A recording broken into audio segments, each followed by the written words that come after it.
Vários amigos e consultores, gerentes e diretores de empresas, né?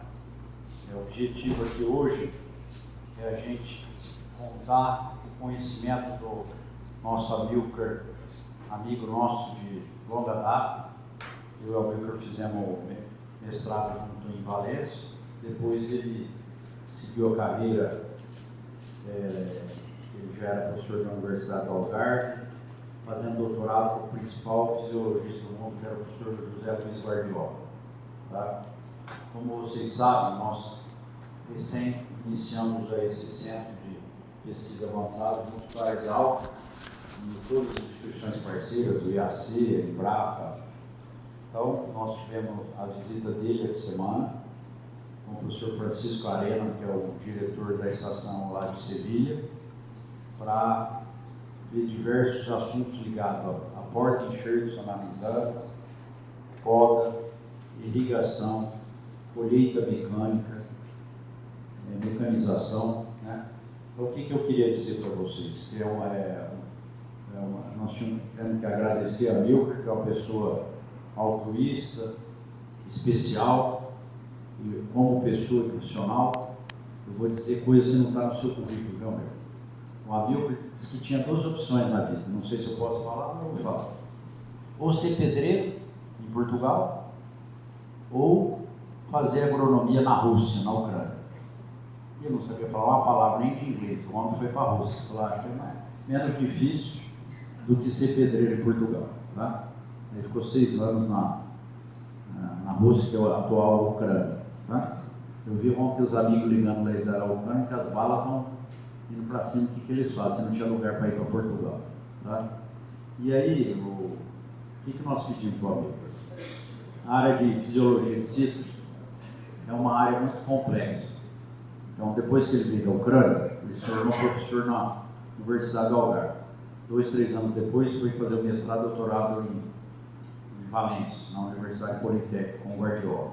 Tá? Desde então, ele já veio várias vezes para cá, umas 4 ou 5 vezes. Assumiu a vice-diretoria lá no Algarve, tá? Professor de fruticultura e especialista talvez na área mais importante que eu considero da agricultura e mais complexa, que é a fisiologia. Essa parte de florescimento, frutificação, poda. Hoje ele vai estar falando um aspecto do assunto da especialidade dele, que é poda. Conceitos básicos para mestrandos, para os profissionais, trocando ideia, né? E eu estou convidando, ou vamos dizer, convocando ele, esses amigos que vão aposentando, vão ficando com cabelo branco, se você não der serviço para eles, pode ter depressão. Então, como você resolve esse problema? Dá serviço para os amigos, tá? Para ele dar um curso, depois combinar, de uns 3 dias aí, ligado ao tema de fisiologia do ciclo. Podemos fazer com ele, mais algum amigo junto, aqui no Fundecidos, sem custo, focado para toda a equipe, os mestrandos, algo para quem quiser ir um pouco além, né? Então, eu gostaria que o Amilcar, na apresentação, tivesse 2 abordagens. A tua aula convencional, que vai estar falando de poda, e o que você está vendo ao longo desses 30 anos que você tem vendo da agricultura do Brasil, agricultura do Mediterrâneo, na Espanha, Portugal, de tendência, de oportunidade, né? No final você dá um pouco esse sentimento. Na irrigação, o que você está sentindo de evolução, nos porta-enxertos, em termos de fisiologia, o que você viu de onde nós saímos, onde nós estamos, para onde nós deveríamos ir. Tá? Essa é um pouco mais ampla, né? Aí você se sente à vontade. Amilcar, obrigado mais uma vez, meu amigo. Ele usou o método russo para aprender lá em Valência. Sabe qual era o método russo? Ninguém conseguia entender os espanhóis falando. Ele falou, hoje eu resolvo. Mas como que não resolve? Comprou a geração nova não conhece. Um gravador devia pesar uns 3 quilos.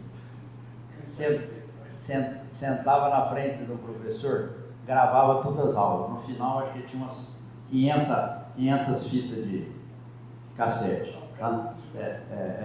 Eu sou um pouquinho, só para criar dramaticidade. Amigo, não pode falar em rosto.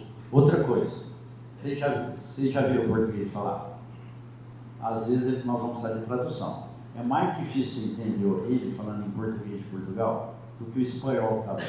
Então, caso vocês não compreendam, fala brasileiro, fala português que a gente possa entender. Devagar, hein? Tá bom. Devagar, devagarinho. Ok. Bom, obrigado pelo convite, pela apresentação, pela amabilidade do Juliano. Se quiser contar as histórias um bocadinho exageradas, mas pronto, mas mais algo até que responda à verdade. Fala devagar. Olha, se houver alguma dificuldade, tu avisa. Se vês que eu estou a ir para uma... Ok, obrigado. Se eu estiver a ir muito depressa ou se houver alguma coisa, eu não vou dizer para fazer diálogo, se calhar muito, porque é muita gente e se cada um colocar uma pergunta, nós não vamos.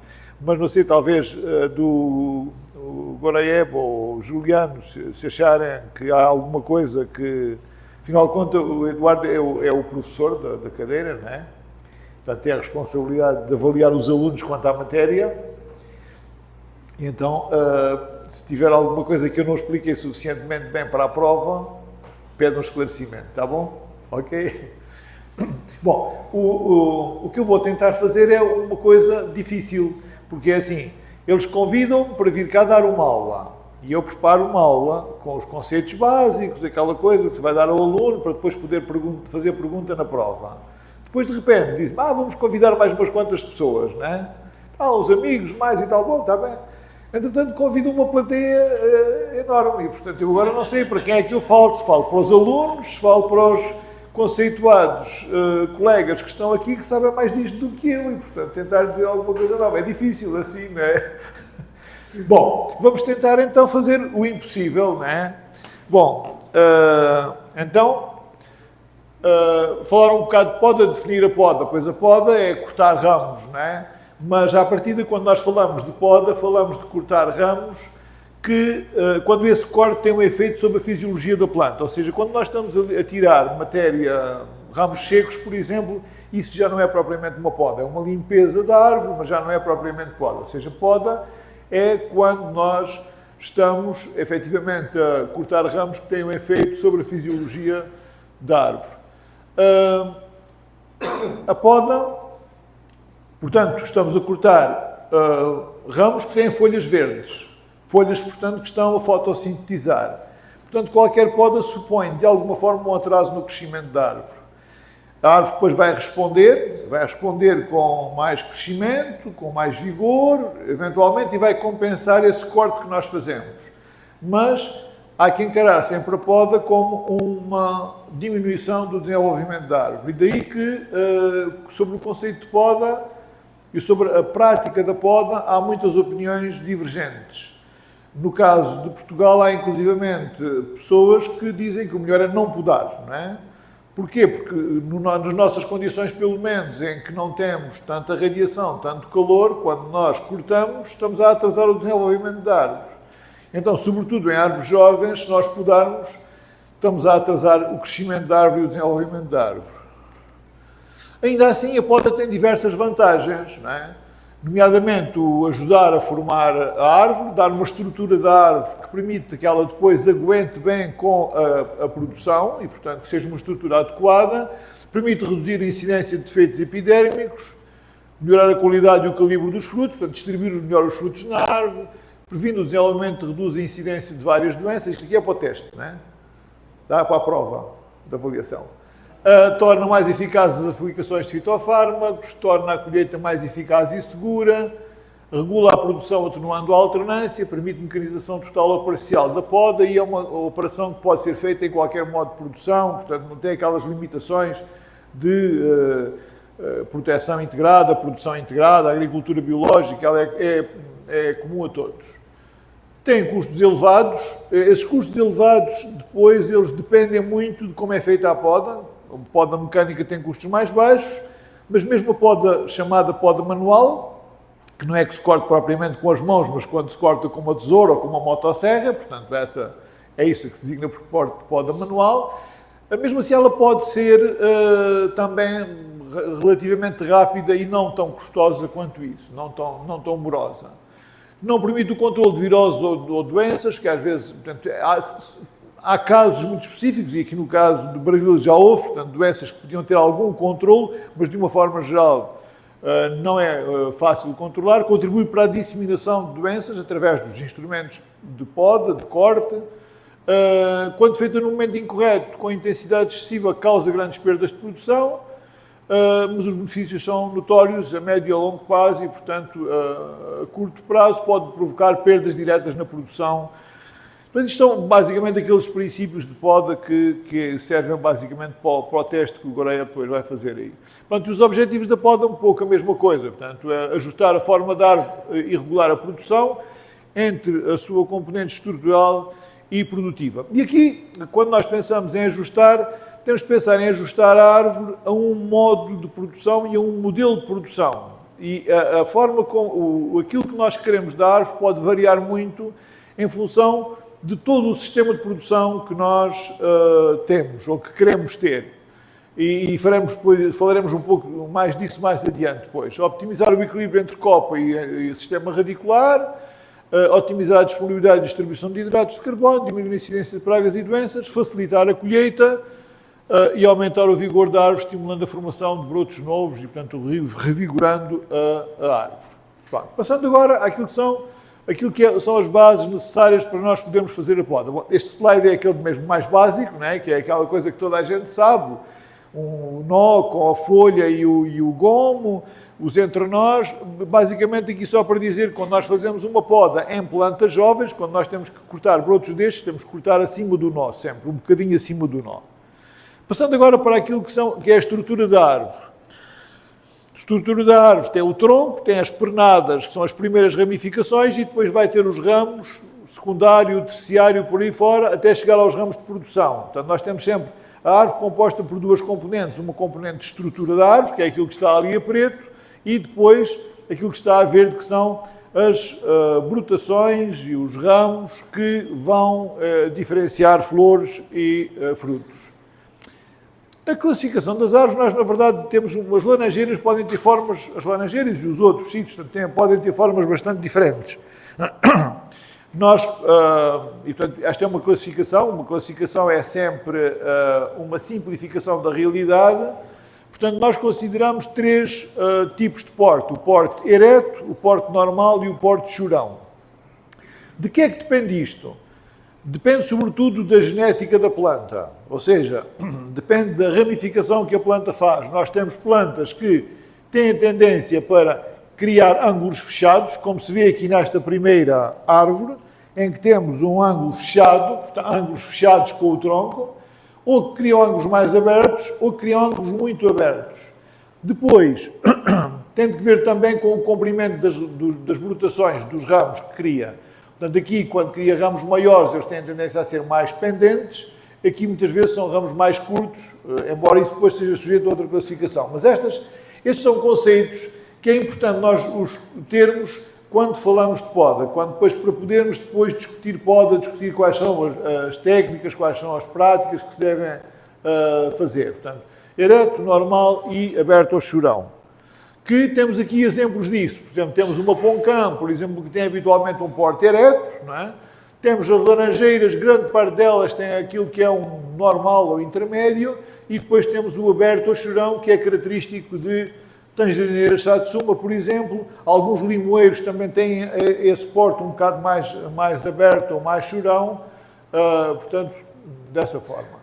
Há aqui uma coisa que é já esta inserção das pernadas no tronco principal e as suas ramificações. Aqui há algumas coisas que quando se quer fazer poda, é importante ter esses conceitos. Eu não sei se estão a ver bem, eu aqui de baixo estou a ver um bocadinho mal, porque isto não sei se é da luminosidade, que a imagem fica um bocado branca demais, né? Mas dá para ver aqui, entre o tronco e as pernadas, neste caso esta pernada, fica aqui uma crista, aquilo que nós chamamos a crista aqui de união entre a pernada e o ramo, que é o quê? Basicamente é um enrugamento da casca, perdão, quando a pernada vai crescendo e o ramo vai crescendo e o tronco vai crescendo, e na junção das duas cascas elas criam ali uma crista, que é esta crista que aqui está. Pronto, aqui à volta temos um outro conceito que em algumas árvores, em algumas espécies é fácil de ver, no caso dos citros nem sempre é fácil de ver, que é o colar do ramo. O que é o colar do ramo? Basicamente, quando nós temos o colar do ramo, é uma extensão da casca do ramo que envolve do tronco, que envolve o ramo secundário, que envolve a ramificação. Ele nota-se por um espessamento maior do ramo até aqui, portanto, até esta zona. Portanto, aqui nota-se que isto é o colar do ramo. Tá? Portanto, isto aqui ainda faz parte, digamos, esta casca faz parte ainda do tronco. Que efeito é que isto tem? O efeito importante em termos de poda é que, se eu cortar o ramo por aqui, a casca do tronco não vai envolver aquela parte do ramo. E então eu vou ficar ali com um toco seco, uma zona seca que não vai ser coberta. Se eu cortar por aqui, eu tenho a casca do tronco que vai envolver aquela parte do corte. E, portanto, vai fazer com que aquele corte fique selado e fique coberto. E, portanto, com que dali por mais 2 ou 3 anos não se nota que houve ali um corte, tá? Portanto, fica tapado.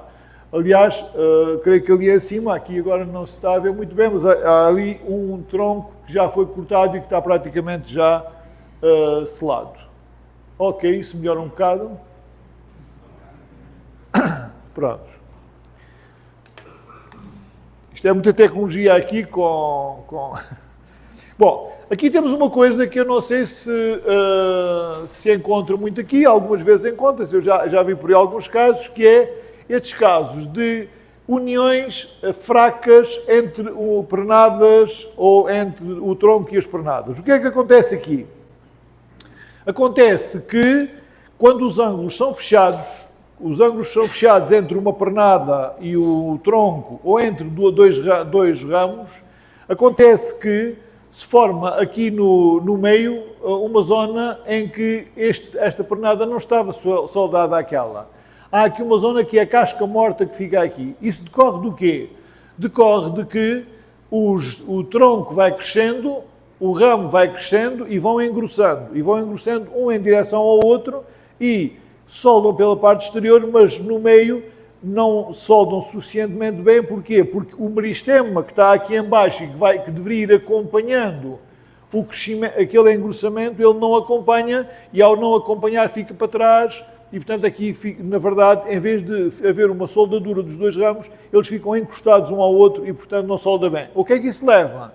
Leva a que, quando nós temos uma produção elevada, particularmente aqui é numa variedade que é muito alternante e, portanto, que há anos que tem uma elevada colheita, nesses anos em que tem uma elevada colheita, a probabilidade daqueles ramos quebrarem é muito elevada e acontece que às vezes quebram mais de metade dos ramos da árvore. Portanto, isso é uma coisa que nós temos que ter em consideração na poda. Portanto, aqui dá para ver a mesma coisa, em corte, portanto, aqui neste caso dá para ver ali a casca interna que está ali, temos uma ramificação, aquilo que se designa por uma forca entre duas pernadas, e no meio temos aquela casca seca que, portanto, vai dificultar a união. É uma fragilidade que fica ali, que seja por peso da fruta, seja por exemplo, se formos para uma poda mecânica, uma colheita mecânica em que haja uma ação sobre os ramos, a partir daí temos ali uma fragilidade e aqueles ramos têm tendência para quebrar. Não sei se até agora estão todos a compreender bem o meu português ou se querem que eu passe a falar espanhol. O Juliano, não sei se posso dar mais despacio, mais devagar, ou está bom assim? Está. Bom, Pronto, aqui nós vemos aquilo que são algumas laranjeiras com ângulos extremamente fechados que levam precisamente a isso. Estas árvores são árvores que estão em risco. São árvores que não foram podadas, inicialmente não tiveram uma poda de formação. O que é que acontece? Elas facilmente abrem pelo meio e, portanto, facilmente se rompem. Agora aqui temos outra classificação, que é uma classificação que é importante também fazermos, ou seja, estas classificações, elas não são classificações que se façam só para o teste, não é? Para a prova de avaliação. Elas fazem-se para termos um conceito que depois nos ajuda a compreender a realidade, embora seja uma simplificação da realidade. Nós temos espécies, variedades, que têm brotos múltiplos curtos, ou seja, quando fazemos um atarraque de um ramo, quando cortamos um ramo, ela ramifica, tem vários rebentos, vários brotos, não é? E todos curtinhos. Há outras que têm uns brotos mais ou menos intermédios, e há aquelas que dão um único broto, ou um ou dois só, muito compridos. Este comportamento das espécies, das variedades, tem implicações depois também na poda. Formas de condução. Bom, as formas de condução é uma coisa que nós habitualmente não falamos quando falamos de citros. Ou seja, nós falamos de formas de condução e de sistemas de condução, quando os termos são ligeiramente diferentes. Quando falamos na fruticultura, em macieira, em pereira, em pessegueiro, falamos de formas de condução. Quando falamos em citros, habitualmente a laranjeira é uma laranjeira, tem uma copa arredondada e ponto, não é? Bom, não é bem assim. E temos vários sistemas de condução e várias formas de condução que devem ser consideradas. Portanto, ali do lado direito temos a poda com poda completamente mecanizada, que forma sebes, quando nós cortamos as plantas com poda mecânica, e no caso aqui de não termos poda mecânica, com poda manual ou parcialmente mecanizada, podemos ter um esforço mínimo de formação e temos uma forma de condução livre que é muito frequente, ou podas de formação mais rígidas que levam a formas de condução características como aquelas que ali estão.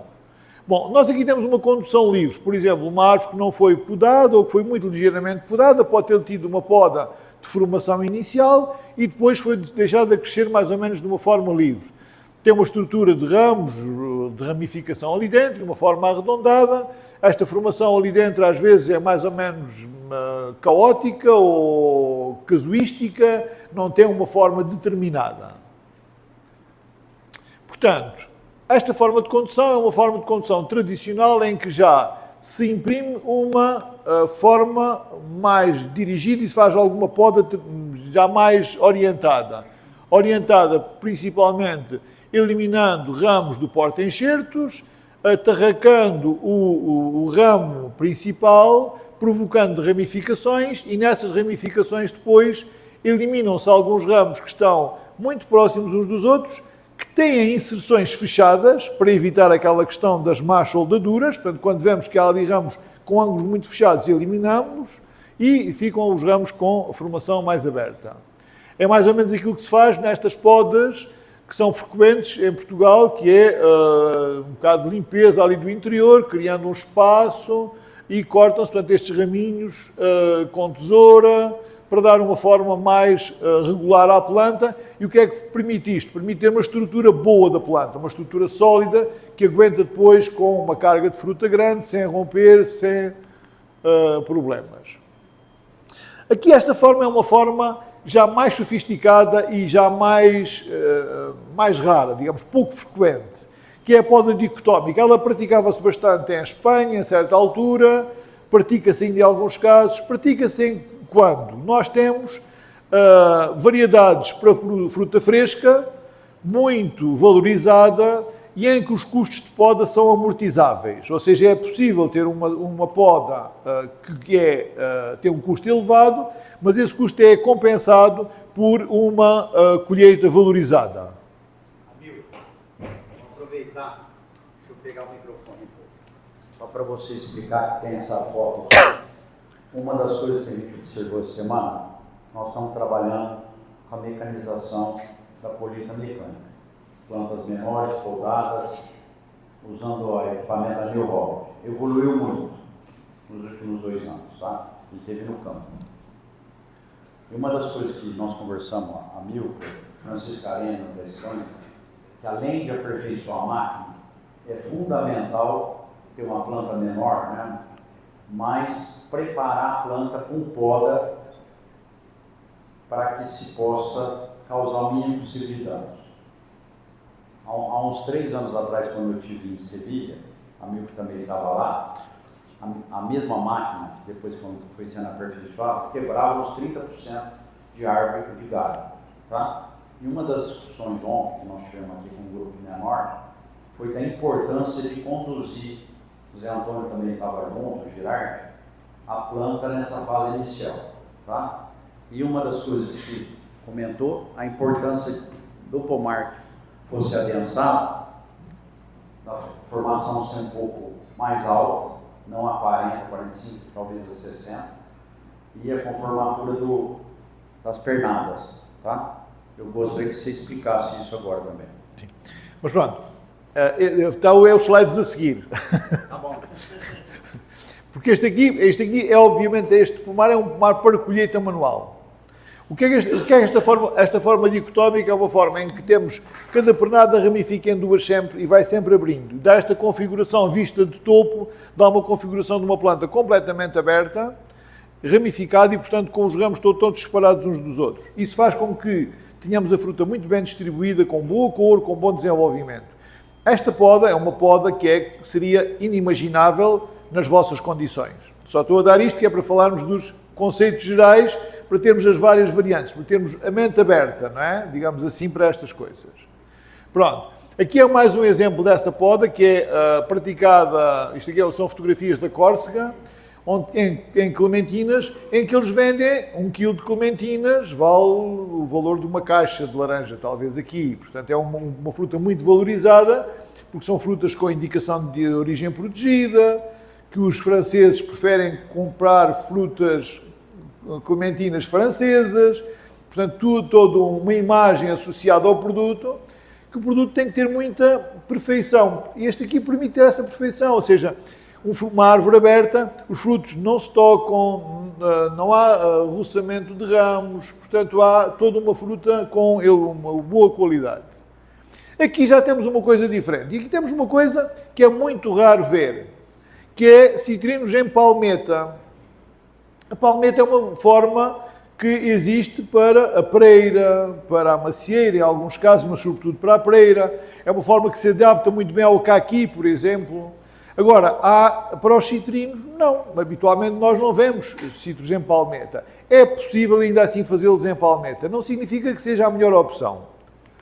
Aqui já temos uma coisa mais próxima daquilo que o Juliano estava a falar, que é, aqui temos uns citrinos limoeiros em eixo. O eixo é já um sistema de condução que é estreito, portanto, com plantas presas a uma estrutura. Aqui tem postes e tem uma estrutura que permite manter uma linha absolutamente reta e, portanto, tem depois poucas ramificações, sem pernadas. Portanto, neste sistema de condução não se deixa que haja pernadas velhas.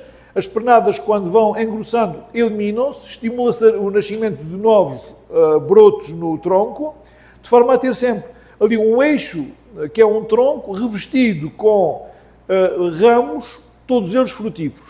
Permite ter uma estrutura produtiva muito fina, uma espaldeira, digamos assim, e frutos todos distribuídos em ramos muito próximos do tronco. Portanto, temos uma estrutura, no fundo, uma árvore, uma estrutura sólida de um tronco, mas que além disso está amarrada, fica presa, e depois tudo ramos finos. Portanto, aqui, correspondendo àquilo que é quando se fala de colheita mecânica, esta estrutura já seria uma estrutura em que todos aqueles ramos são flexíveis e, portanto, não há uma pernada ali grossa onde uma haste da colhedora vai encalhar e que vai partir. Portanto, tendencialmente são ramos finos, não é?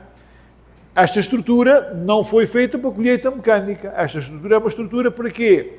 Para colheita manual mais fácil, que é ter árvores baixinhas, em que não é preciso subir as escadas, em que no limoeiro, por exemplo, é preciso fazer várias colheitas por ano, passa-se facilmente por ali e vai-se colhendo a fruta que está capaz de colher. Tá? Portanto, é um outro conceito. Este é um conceito muito raro, existe também em Itália, só para dizer que é possível ter limoeiros e outros sítios em latada, neste caso uma latada com fins mais decorativos e paisagísticos, mas do lado direito uma latada com sentido estritamente produtivo, não é? Portanto, é possível ter também esta forma de condução. Esta forma de condução de bola oca é uma forma que muitas árvores tendem a formar, que é uma bola oca, é uma superfície praticamente produtiva com um interior vazio, só as pernadas ou com lenha seca que acabam por partir, que ocorre em quê? Ocorre quando não se faz uma poda de formação e ocorre em variedades que têm aquele tipo de ramificação de raminhos curtos, muitos raminhos curtos múltiplos e que formam esta forma assim de bola oca. Estas variedades são aquelas que dão para fazer uma tupiária, que é aquela que os formas, né, que dá para fazer, que se faz em alguns casos também. Tupiária. Tupiária é um termo que se usa para os jardins, aqueles jardins onde vocês veem os arbustos cortados com a forma de um macaco, de uma cara, de qualquer coisa, né? De um objeto, né? Imitando um objeto qualquer. Nos sítios faz uma tupiária, na Espanha que faz bastante, que é uma bola, depois cortada por baixo, né? Basicamente, ou fazem-se umas sebes, portanto que é uma figura, digamos assim, característica dos jardins franceses, da escola de Versalhes, aquele jardim muito decorado, e então essa tupiária é aquilo que se utiliza. Portanto, aqui já é uma tupiária, praticamente, mas já não é o fim, não é fazer tupiária, o fim é com poda mecânica, muito rigorosa, e em que fica esta forma com uma parede praticamente lisa, ali com a poda mecânica, que é uma sebe de poda mecânica. Que, no fundo, aqui é muito semelhante àquilo que se faz aqui, no Brasil também, com a diferença de que esta tem uma parede mais lisa do que a maior parte do que acontece aqui.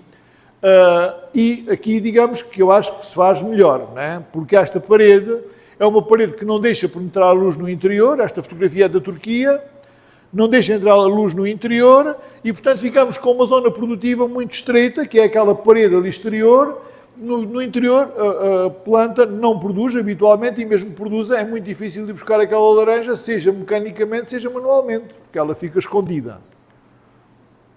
E aqui é aquilo que é mais próximo do modelo que estivemos a falar ontem, que é uma sebe, mas uma sebe mais pequena, e uma sebe preparada para colheita mecânica. Neste caso, portanto, as plantas são alinhadas, o espaçamento entre as árvores é muito pequeno, estamos a falar da ordem de 1,5 m, 2 metros, por aí, não é? As plantas estão muito próximas umas das outras, cria-se, portanto, uma zona produtiva que integra toda a árvore, não é? Toda a planta fica produtiva, não é? Uma vez que é uma sebe estreita, não é? Qual é o problema aqui, por exemplo, que nós ontem tivemos a discutir e, portanto, aqui passando um pouco da aula para o comentário mais específico para a vossa realidade? Isto tem uma vantagem, que é utilizar melhor a superfície do solo, não é? Que é nós não termos zonas mortas, porque, no fundo, um dos objetivos da poda é a racionalização da utilização do espaço. Ou seja, eu não quero ter uma poda que me crie, e isso tem sido a guerra toda nas outras espécies que se têm vindo a intensificar, que é eu ter todo o volume, digamos que está sobre o meu terreno, todo ele seja produtivo, excluindo o sítio por onde nós temos de passar com as máquinas. Portanto, eu tenho espaço para passar com a máquina e o resto deve ser tudo produtivo. Aqui isso acontece. Eu tenho aqui um espaço para passar com a máquina que, de resto, é estreito, não é? É preciso ter uma máquina bem adaptada para passar por ali. Mesmo o trator para passar por ali é complicado, não é? Porque é um espaçamento muito, muito pequeno. Mas eu tenho, depois, aquele volume de copa é todo ele produtivo.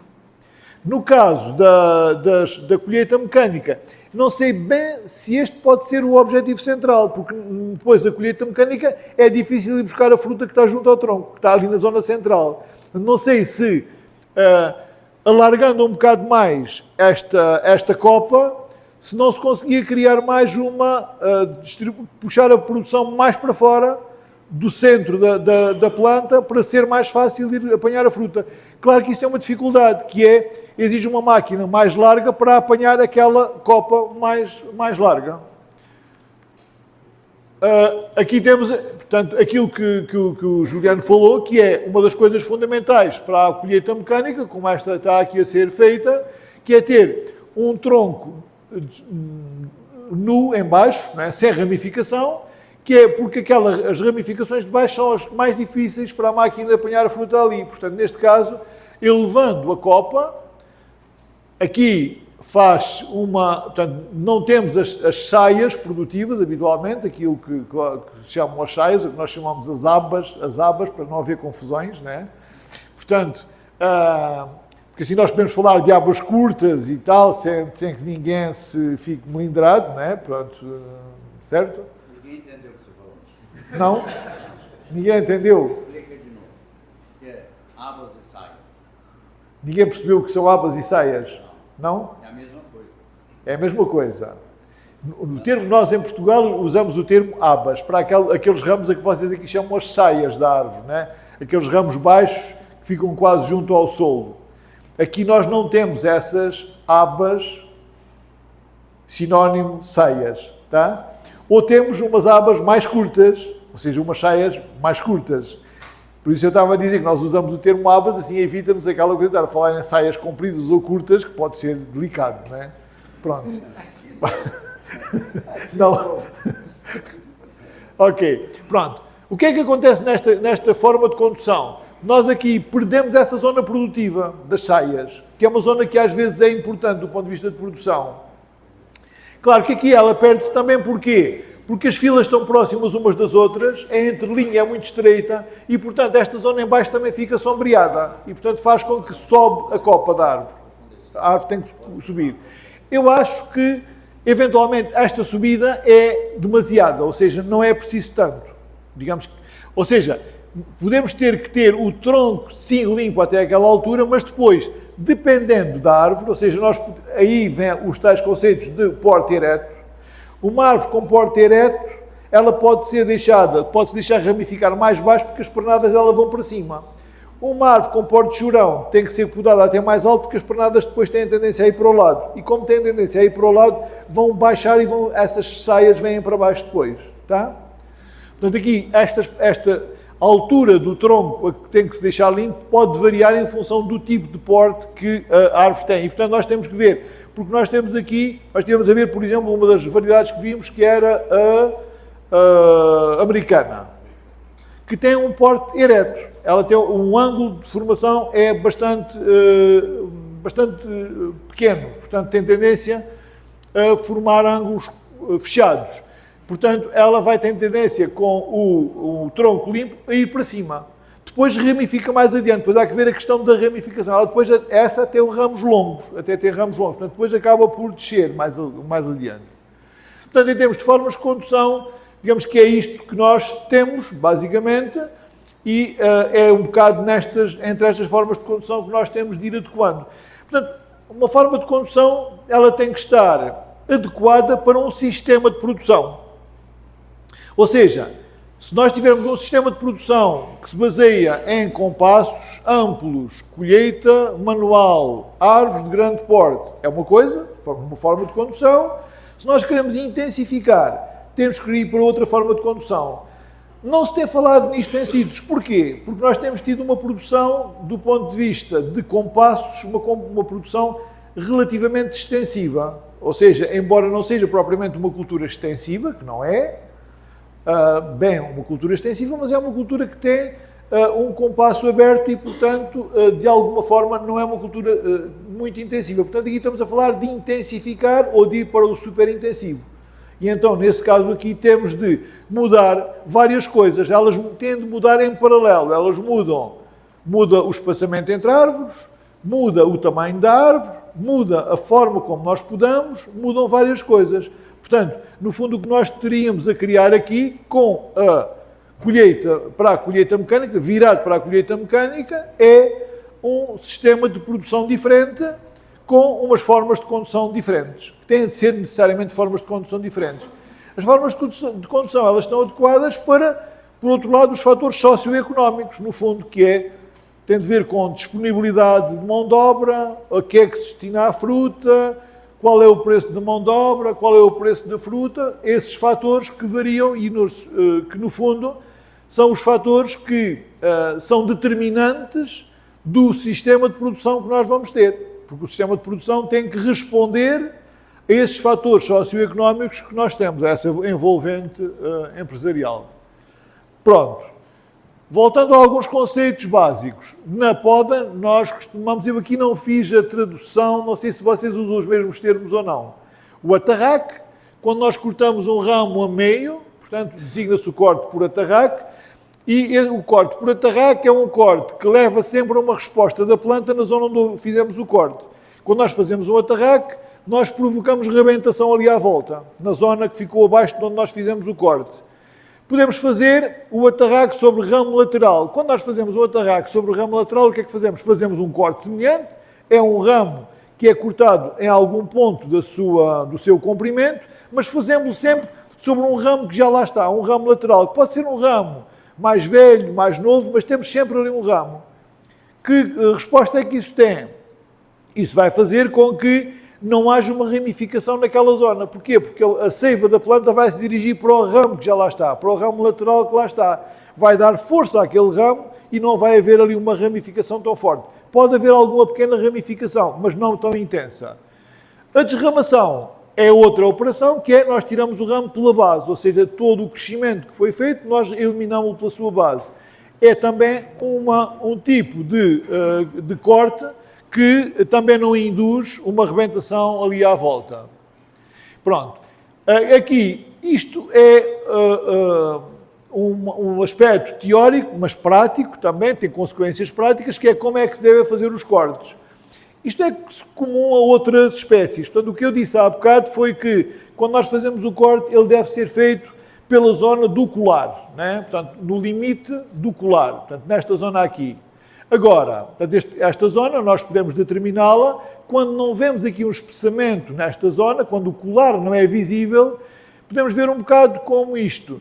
Nós temos aqui o ângulo aqui da crista, a crista da casca, nesta zona. Temos aqui outra linha, que é a linha vertical, que vai desde a inserção da crista da casca pelo ramo cá abaixo. Nós fazemos este ângulo, desenhamos um ângulo semelhante para o outro lado e depois fazemos o corte. Bom, podemos dizer, mas quando vamos fazer uma poda manual andamos a medir ângulos? Pois obviamente que não, não é? Agora, quando nós inserimos este conceito num podador, para ele ter este conceito, e isso é feito com mais detalhe, nós habitualmente já cheguei a fazer curso deste, portanto, de poda, quando se forma um podador, temos que dar-lhe a teoria, dar-lhe a prática e tal, e quando eles percebem bem isto, metem isto dentro da cabeça e depois chegam ali e automaticamente determinam qual é o ponto. O importante é que não façam, como também já vi fazer, cortes assim, para endireitar o tronco, né? A gente para o corte ficar direito. Quando se faz um corte destes, qual é o problema? Ficamos com um corte enorme, uma ferida enorme na planta, que depois leva muito tempo a tapar. Portanto, fica ali uma ferida aberta para contaminações fúngicas e várias. Pronto. Há mais um pequeno pormenor, que é quando nós fazemos isto numa pernada grossa, ou nós asseguramos, ou ela vai romper-se. Se nós fizermos este corte aqui, vai romper-se por aqui abaixo e vai ficar aqui uma ferida enorme. Portanto, o que é que se faz para evitar isso? Faz, em primeiro lugar, um corte de baixo para cima, mas nós não podemos cortar muito de baixo para cima, porque senão a motosserra fica presa, o ramo começa a oscilar para baixo e fica presa. Nessa altura fazemos um pequeno corte aqui só, depois fazemos um corte aqui, para que quando o ramo partir, vem partindo até aqui, quebra até aqui, e depois desse ter quebrado até aqui, nós fazemos então o corte final assim, quando já só temos aqui um toco e, portanto, já podemos fazê-lo bem. Aumenta a mão de obra, isto só se faz quando temos ramos pesados que não conseguimos segurar com a mão. Se nós tivermos um ramo que dá para cortar com uma motosserra com uma mão, ou com um serrote elétrico, e segurar com outra, não é preciso fazer aquilo que é uma perda de tempo, não é? Mas em ramos grossos é necessário fazer aquilo, não é? Fazer aquela operação. Outra questão, quando é pernadas, quando temos troncos que é preciso cortar, nunca se deve cortar na horizontal, portanto deve-se cortar também ligeiramente inclinado, no sentido oposto portanto, à zona onde temos a união com o outro tronco, com a pernada que fica na árvore. Estas questões são questões que eu coloco aqui. Vocês fazem muito pouca poda manual, ou quase nenhuma, não é? Portanto, dizem, para que é que eu quero saber disto, não é? Bom, a minha teoria, primeiro, eu digamos que tenho que teimar em dois sentidos diferentes. Em Portugal, eu tenho de teimar com os agricultores para eles fazerem poda mecânica, porque habitualmente faz só poda manual. Serrote, serra, motosserra, portanto é aquilo que se utiliza. E, efetivamente, a poda mecânica pode complementar muito, porque é um bocado tonto estar a cortar com uma motosserra raminhos para fazer passar o trator. Quer dizer, faz muito melhor com poda mecânica. Porém, fazer só poda mecânica sem fazer poda manual faz com que nós tenhamos aquela parede que estava ali naquela sebe que eu mostrei da Turquia, tem tendência a formar-se. E, portanto, se nós criarmos uns buracos ali com uma poda manual, e a poda manual é precisamente para ir a pernadas grossas. Ou seja, não é para andar lá com uma tesourinha a cortar raminhos. Obviamente que isso é inviável do ponto de vista económico. Mas cortar uma pernada, 2, 3, numa árvore, é uma coisa que se faz num minuto. Rapidamente. E isso pode mudar alguma coisa em termos da produtividade e da qualidade da produção, de penetrar tratamentos fitossanitários na copa da árvore, de várias coisas. E, portanto, não é algo que eu considero, pelo menos, absurdo. Perdoar-me-ão aqueles que consideram isso absurdo. Portanto, a motosserra habitualmente é aquilo que se faz, depois com o equipamento, obviamente, para permitir que se possa fazer. A poda mecânica é aquilo que vocês conhecem, portanto, aqui mais os tipos de corte, o cortes laterais, o corte de topo e o corte das saias, os ângulos que habitualmente se fazem depois de 0 a 25 graus, não é? Que é o tipo de corte também, que são os tipos de corte mecânica. Em cima pode ser um corte horizontal ou em casinha, ou formando aquela cúpula, portanto, e é um bocado nisto que se anda. Agora, aquilo tem algumas consequências. Por exemplo, aqui neste caso temos uma poda que foi feita horizontal e depois a outra a seguir já foi uma poda mais alta. E o que é que isso permite? Permite ter ali uma ramificação em cima, que é uma ramificação produtiva.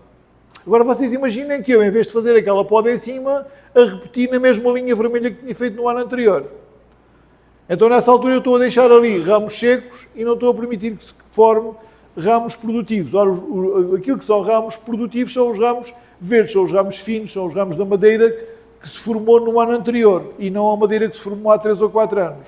Portanto, aqui é necessário sempre haver essa renovação. Não é? Aqui temos aquilo que é a resposta, um ramo atarracado e as ramificações laterais que vão dar origem. Pronto. Aqui é aquilo que é a resposta de um corte de topo.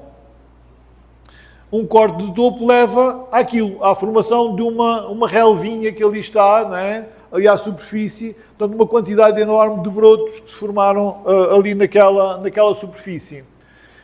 Que, aliás, casos destes vi múltiplos agora durante estes poucos dias que estive aqui. Várias coisas destas.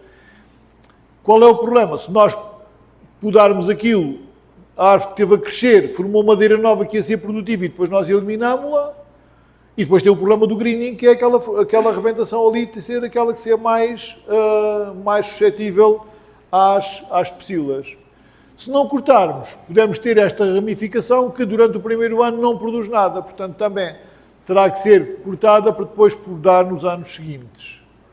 Pronto, nós aqui tivemos um ensaio que fizemos lá, que queríamos aqui demonstrar a bondade da poda mecânica, não é? Vemos aqui alguma diferença entre poda mecânica, que é o que está com o P1, e o P2, que é a poda com motosserra. Portanto, aqui neste caso, o que é que nós temos? Temos a poda mecânica, se nós formos ver lá ao final só, aquele número lá a seguinte, portanto, temos o número de rebentos, o número de brotos formados, opa, onde é que eu estou a apontar? Aqui. Portanto, aqui vemos que o número de brotos formados é muito maior. Porquê?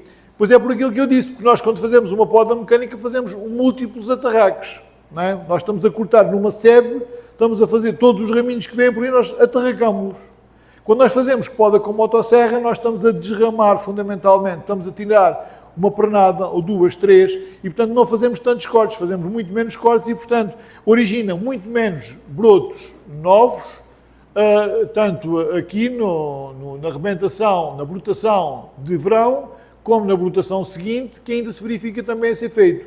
Ou seja, esse efeito da formação de um número maior de brotos, com o corte mecânico, verifica-se na brotação seguinte e nas outras a seguir ainda. Pronto, e aqui temos a produção.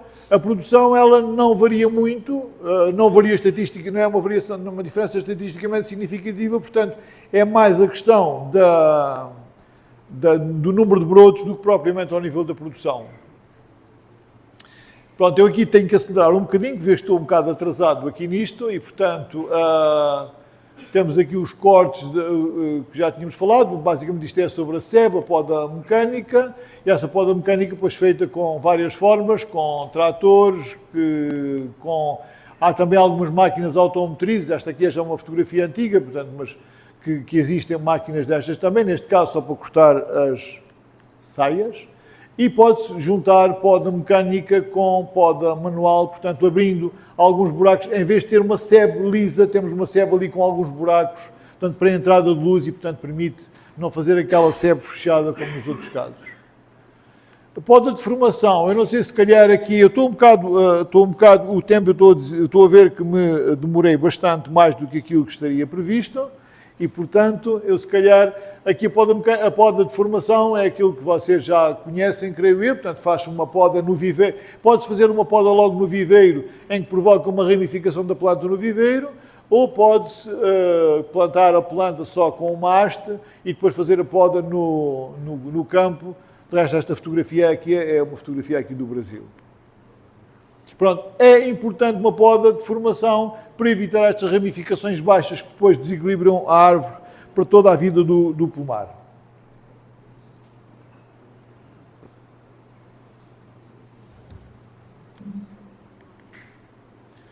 Eu passava adiante, se calhar, para evitar nas podas de formação, o que é que há que evitar? Cortar os ramos, as pernadas, de forma a evitar este tipo de ângulos fechados, este tipo de ramos ao lado uns dos outros, que têm consequências negativas depois com o rompimento de ramo, quebra de ramos e tudo isso, não é? Pronto, ângulos fechados novamente, aquilo que são as forcas também. Portanto, ângulos fechados que levam àquilo que ali está, uma pernada partida precisamente por aquele ângulo fechado que ele via ali, portanto, ter ficado um espaço ali entre, um espaço de casca ali entre os dois ramos. Evitar, por outro lado, podas demasiado altas, como é o caso desta, em que nós perdemos espaço produtivo e, portanto, temos também copas altas depois que dificultam a própria colheita. Portanto, podas mais equilibradas como esta, retirando alguns ramos, tirando aquilo que são os ramos que estão os rebentos do tronco, como é óbvio, e depois tirando um ramo ou outro para formar uma copa um bocadinho mais aberta. E, portanto, isto seria uma forma para ter uma árvore com uma estrutura equilibrada, neste caso, não virada para a colheita mecânica, mas virada para simplesmente estruturar a árvore. E, portanto, o que é que se faz? Nestas podas, sim, que se faz cortes com uma tesoura elétrica, um tesourão, portanto, que dá para cortar e selecionar ramos. Fazem-se 4, 5, 6 cortes, portanto, é aquilo que nós fazemos, a nossa produção é à base disso. Abrindo o centro, todos estes cortes fazem com que haja algum atraso no desenvolvimento da árvore. Não é? A árvore atrasa um bocadinho, mas isso é compensado por uma melhor estrutura da árvore. Um bocado isto, aqui está um bocado mais ou menos o mesmo. Pronto, a poda de formação dicotómica é uma poda mais complicada, portanto, basicamente é um ramo, obrigá-lo a ramificar atarracado, obriga-se a ramificar e vai-se por aí fora, ramificando até obter aquela estrutura que vimos há pouco. Opa! A poda de frutificação, basicamente, é manter o equilíbrio da árvore que já está formada, renovar ramos de frutificação, que é aquilo que é mais complicado de fazer com poda mecânica, porque a poda mecânica, no fundo, vamos sempre mantendo os ramos, cortando a ramificação nova e deixando a velha. Por isso é que alguma poda de manual, ou se não, oscilações na superfície que se corta na poda mecânica, cortar mais dentro, mais fora, alternadamente, é aquilo que permite renovar essa madeira. Portanto, aqui temos uma renovação, temos aqui alguns exemplos de poda. Isto aqui, por exemplo, é uma poda que levou ao desenvolvimento de aqueles ladrões ali por cima, que depois têm de ser limpos também. Porque esses ladrões o que é que fazem? Vão ganhar grande vigor, mas isso é uma situação que se vê aqui muito também, que é devido à poda mecânica lá do topo.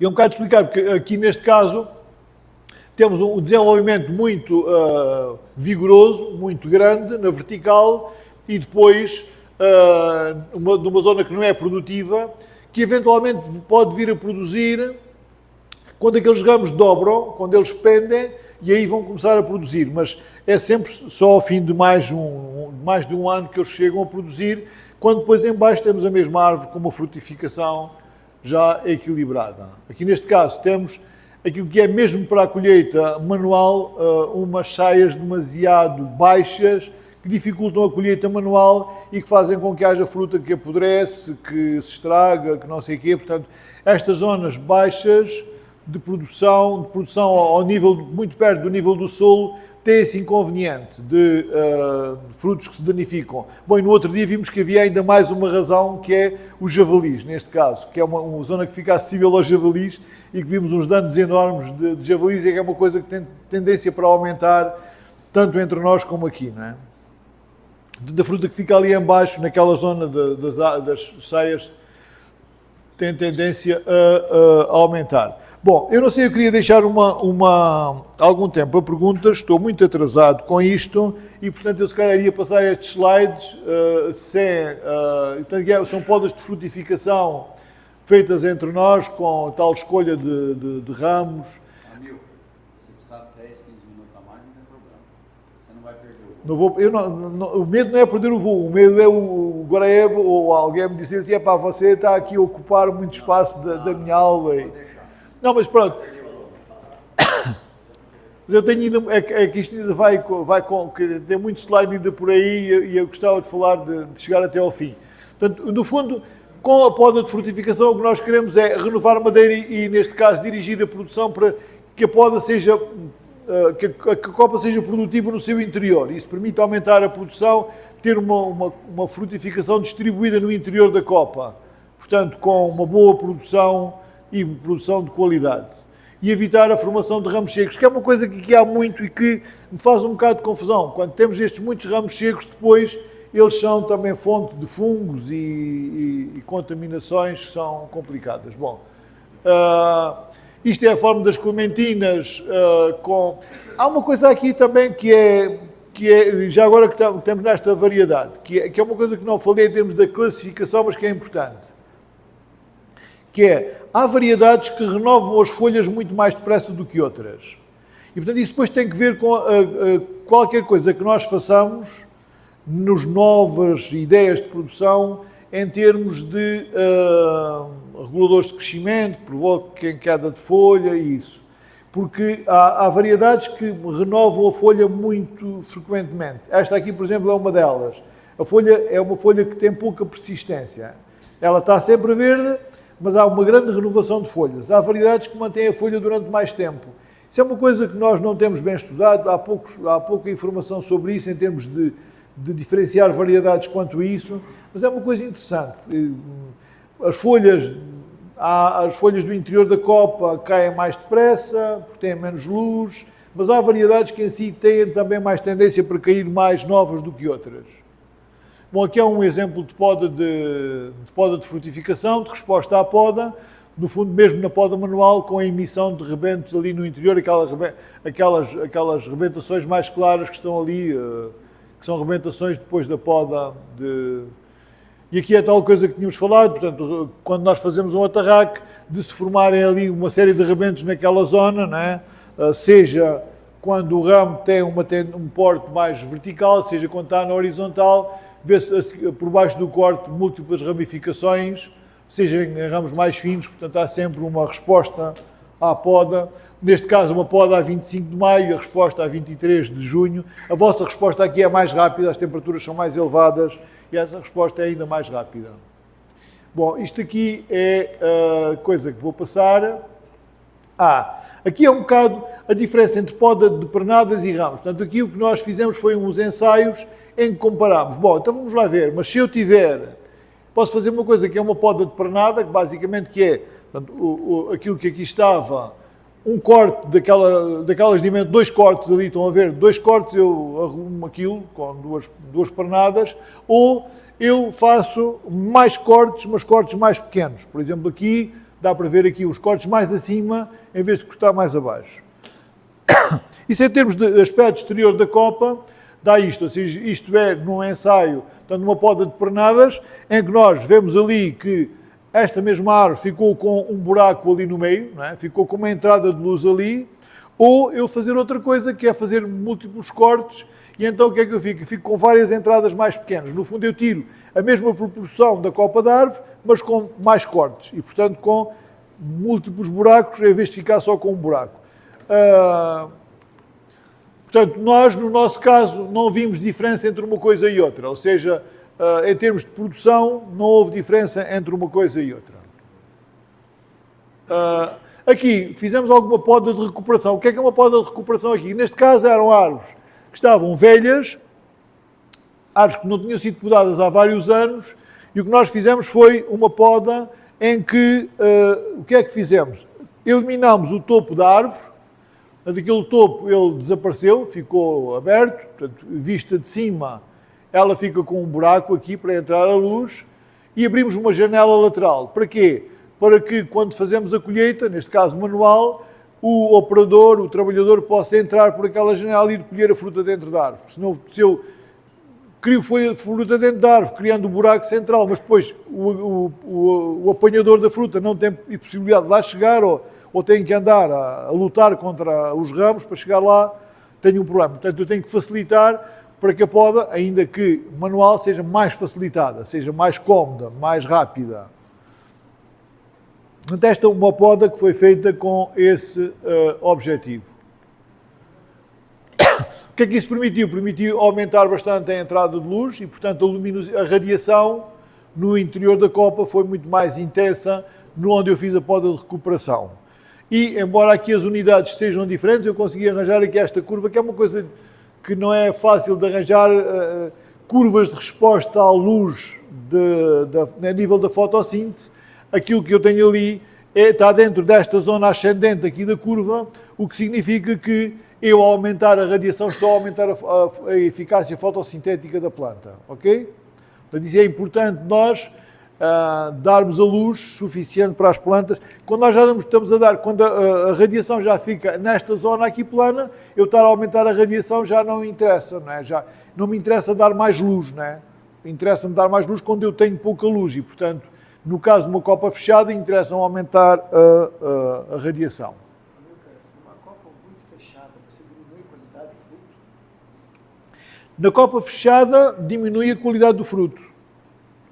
Portanto, embora nós aqui, eu vou mostrar aqui os resultados disto já agora, portanto, aqui eu tenho o efeito sobre a produção, e o que é que nós vemos aqui? Vemos uma quebra de produção no ano, isto foi feito em 2 pomares, eu tenho aqui o resultado de 2 pomares, fizemos em mais, mas eu tenho aqui a colheita do ano anterior à poda, árvores mais ou menos equilibradas, no ano seguinte eu tenho aqui uma quebra de produção. E tenho uma quebra de produção porque eu estou com uma variedade que é a Dom João, que é semelhante à Valência, que tem um ciclo de desenvolvimento do fruto superior a 1 ano.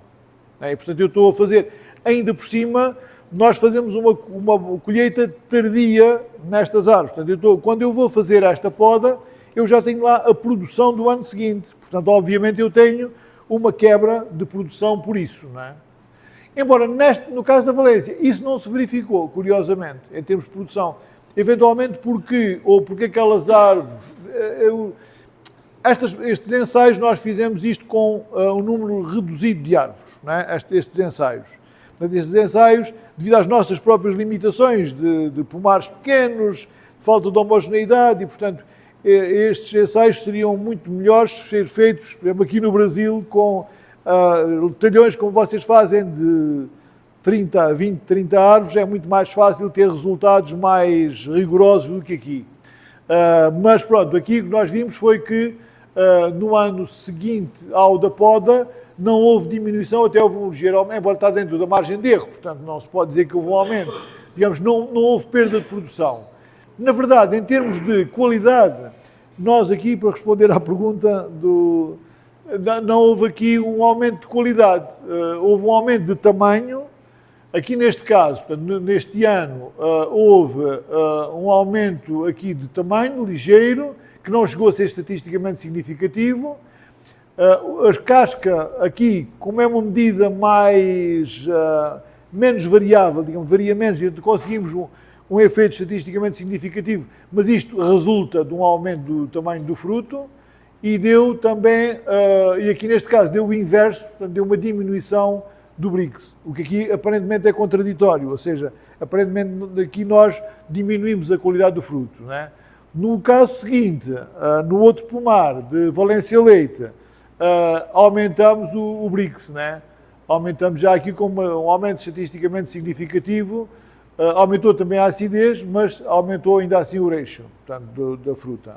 Portanto, teoricamente, o que nós achamos é que isto é o que acontece. Agora, quando nós fazemos um ensaio, às vezes acontecem coisas que aconteceram, o resultado é este, e portanto é este.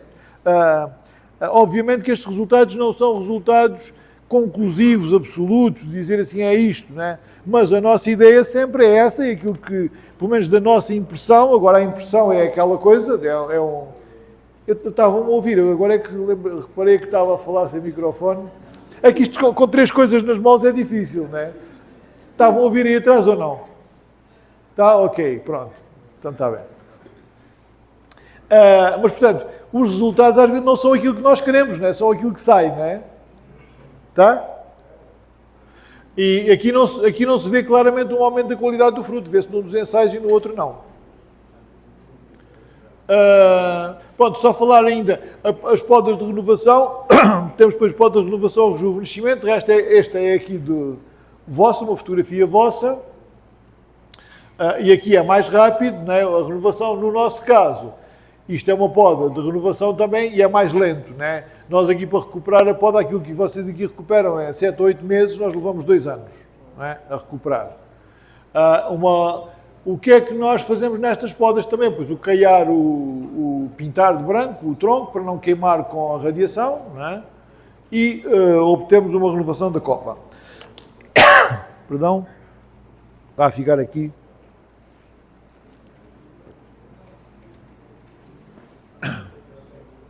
Ok. Estas nossas podas habitualmente têm que ver não só com renovação da copa, mas com mudança de variedade, não é? Em que nós aproveitam-se nestes casos para fazer uma enxertia e para mudar a copa da árvore. Bom, eu acho que aqui passava por cima disto, as épocas de poda, eu também ia passar por cima dela. Pronto, no nosso caso, a poda tem que ser sempre após a colheita, 2 a 3 semanas depois da colheita, não logo a seguir à colheita, em que a planta está algo mais debilitada, está a recuperar, e portanto deixá-la recuperar um bocado durante 2 a 3 semanas, nunca podar no período de geadas, nas nossas condições, ou seja, nós não podemos podar antes de um período em que vamos ter geada, e antes da brotação de primavera, se possível. Portanto, mas se calhar os 2 fatores de cima são mais importantes no nosso caso. Nós temos aqui pronto, isto aqui serviu-nos um bocado para ver as épocas de poda, e nós aqui classificamos as variedades em 3 grupos, que de resto são 3 grupos, é uma classificação que não se costuma fazer. Nós costumamos a falar de temporãs ou precoces, tardias, tal. Eu acho que em termos do nosso raciocínio nós beneficiamos se pensarmos em plantas com ciclo de frutificação curto, ciclo de frutificação intermédio e ciclo de frutificação longo. Em função do crescimento do fruto, da fase 1, 2 e 3, após a floração, não é? A florada, que nós temos, isto vai determinar a época da poda. No nosso caso, pois, este ciclo de frutificação curto terminam aqui em novembro, mas nós não podemos podá-las aqui porque temos o risco de geadas, então temos que atrasar essa poda até mais adiante, já quando deixa de haver risco de geada, que será por aí por fevereiro. Este ciclo de frutificação intermédio, elas vão até aqui, portanto, ou antecipamos a colheita nas árvores que vamos podar, ou se não, temos que ir já sobrepor com o ciclo de frutificação seguinte. Nestas aqui, do ciclo de frutificação longo, é impossível podar sem ter fruta na árvore. Uma vez que elas estão mais do que um ano, a fruta demora mais do que um ano, portanto, temos sempre uma colheita, uma safra na árvore. Não é? No vosso caso aqui, a coisa dificulta mais por causa das múltiplas brotações. Nós, no nosso caso, a florada é sempre na primavera, salvo no caso dos limoeiros, né? Mas nas laranjeiras e tangeneiras é sempre aqui na primavera, portanto é março, abril, às vezes antecipa um bocadinho, portanto, mas é sempre por aí. Portanto, nós acabamos por podar por aqui, nesta zona aqui, ou aqui, neste caso destas, podamos a seguir à colheita, 1, 2 ou 3 semanas, e apanhamos já com o fruto da campanha seguinte, já na fase 2. Apanhamos aqui já na fase 2, portanto, já numa fase em que nós retirarmos fruta, já não vai beneficiar a fruta que fica na árvore, porque ela já está determinado, o seu tamanho naquela altura já está determinado, já não vamos influenciar, já não serve de monda, por exemplo. Mas porque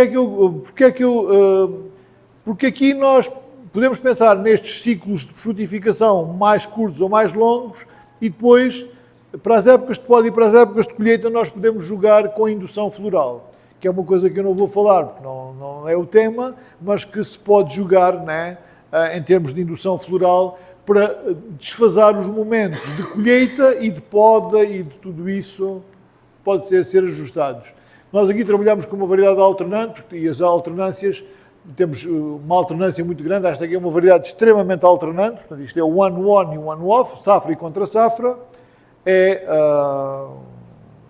quase o todo e o zero. Portanto, há árvores daquelas que nem sequer vale a pena colher, portanto não têm fruta nenhuma praticamente. Neste caso aqui, a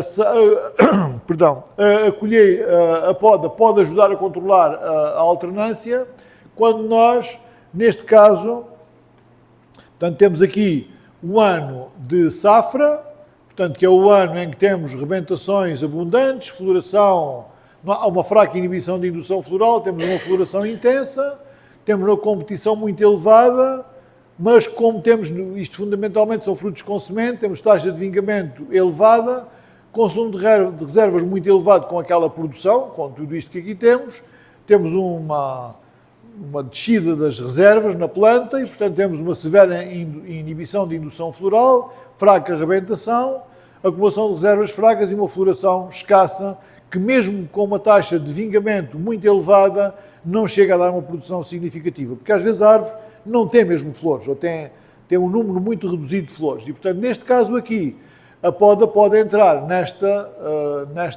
ou durante este ciclo, aqui dependendo se esta produção é mesmo negligenciável, ou seja, se ela não corresponde a quase nada, nós podemos podar durante este ano aqui e, portanto, induzir uma diminuição da floração no ano seguinte e, portanto, equilibrar mais a alternância aqui, não é? Neste caso. Portanto, para aumentar a rebentação. Operações complementares à poda, só para falar numa operação aqui que é também uma coisa muito rara de falar portanto, aqui é sobretudo para vos deixar aqui algumas opções assim estranhas, não é? A EMPA. Mas mostrar com fotografia, se eu disser assim, os citrinos também se podem empar, dizem assim, não, mas onde é que se faz isso? Isso é mentira, isso não se faz, não é? Não, estão a ver que se faz, não é? E isto dá resultado. O que é que faz? Portanto, a EMPA, que se faz muito noutras espécies, não é? No caso dos citrinos não se costuma fazer, mas tem efeito, portanto, que é dobrar aqueles ramos, portanto, baixá-los e atá-los aqui com o fio, atá-los aqui ao pé da árvore ou com uma estaca em algum sítio. Aqui é simplesmente para facilitar a circulação no pomar, portanto, ata-se aqui e isto vai aumentar a frutificação, portanto, sobretudo nesta zona aqui, vai aumentar a frutificação. Faz isto quando? Pois quando nós temos uma tangerina que é muito valorizada no mercado e, portanto, neste caso, compensa a operação. Não é? Pronto, temos aqui mais um pormenor da EMPA. E os cuidados a ter com a poda, pois desinfeta. A poda é sempre implica com instrumentos de corte. No fundo, estamos a fazer uma cirurgia. Eu às vezes digo, para exagerar um bocadinho, né, ou dar mais gravidade ao assunto, estamos a fazer uma cirurgia. Portanto, quando nós fazemos uma cirurgia, fazemos com bisturi desinfetado. Não é? Ora bem, quando nós fazemos uma cirurgia a uma árvore e depois vamos fazer a outra, a seguir estamos a levar elementos, agentes patogénicos de uma para a outra. Bom, não é execuível fazer uma desinfecção entre duas árvores, não é? Na prática, não é? Pelo menos devemos fazer entre talhões, entre lotes, portanto, aí inevitavelmente devemos fazer. E depois também devemos fazer desinfecção de cortes grandes, quando fazemos grandes cortes, portanto, que é uma entrada de fungos e tal, portanto, em alguns casos pode-se cobrir aquilo com uma massa que... E depois, a última coisa que tinha aqui para falar, que é o destino da lenha de poda. Portanto, nós, dependendo do tipo de lenha de poda, podemos usar um corta-mato que é utilizado para cortar infestantes e que corta ramos pequenos, ou quando nós fazemos uma poda daquelas de recuperação com ramos grossos, utilizamos já um destroçador de martelos, que é o tipo de equipamento que é utilizado, por exemplo, no florestal, para a lenha que fica depois de um corte de eucaliptos, por exemplo, sei lá, uma coisa dessas, que é já uns martelos que partem ramos já grossos. Portanto, e o que fazemos depois com isso é deixar esse material na entrelinha. E aqui cabe dizer uma coisa, que é, isso não é só prático do ponto de vista de ajudar no controle de infestantes, ficar ali aquela massa, mas temos de pensar no circuito do carbono, não é? E de também ganhar sustentabilidade ambiental através disto, do ciclo do carbono, não é? Nós, no fundo, aqui o que estamos é a armazenar carbono no solo. Portanto, quando nós cortamos os ramos e os deixamos aqui na entrelinha, portanto, estamos a fazer com que esta massa se degrade e com que haja penetração no solo e que venha a fazer parte do carbono orgânico do solo, da decomposição, e carbono fica armazenado no solo. Isso nós já medimos e isto dá um aumento do carbono no solo. Os pomares regados, pelo menos nas nossas condições, nós fizemos essa comparação, podem prestar serviços ecossistémicos bastante importantes, bastante relevantes. Comparando, por exemplo, com a agricultura do cereal ou as culturas arvenses, não é? Em que há mobilizações permanentes do solo, em que há oxidação da matéria orgânica e em que, portanto, a matéria orgânica do solo tem tendência a diminuir com o cultivo. No caso dos pomares, nós podemos aumentar o nível de matéria orgânica no solo com o cultivo de pomares. Não havendo mobilização do solo, havendo acumulação de matéria orgânica pelo corte das infestantes, pela deposição da lenha de poda, e, portanto, isso faz com que nós tenhamos um aumento da matéria orgânica e um aumento do estoque de carbono no solo. O que é que isso nos ajuda? Ajuda-nos na qualidade do solo, na fertilidade do solo, e ajuda-nos numa coisa que é preciso sublinhar também, que são os aspectos ambientais da fruticultura e, neste caso, da citricultura, que é nós podermos dizer que estamos a contribuir para a fixação de carbono no solo e, portanto, para a diminuição da concentração de carbono na atmosfera. Se isso é relevante ou não é relevante, pelo menos é relevante do ponto de vista da imagem do setor. E isso já é muito importante. Tá? E com isto terminava, tem aqui umas referências de tal e ficava então, eu deixava esta imagem aqui, que é um círculo aqui, quase, terminando já atrasado, mas pronto, ainda dá para ver se alguém quer perguntar alguma coisa.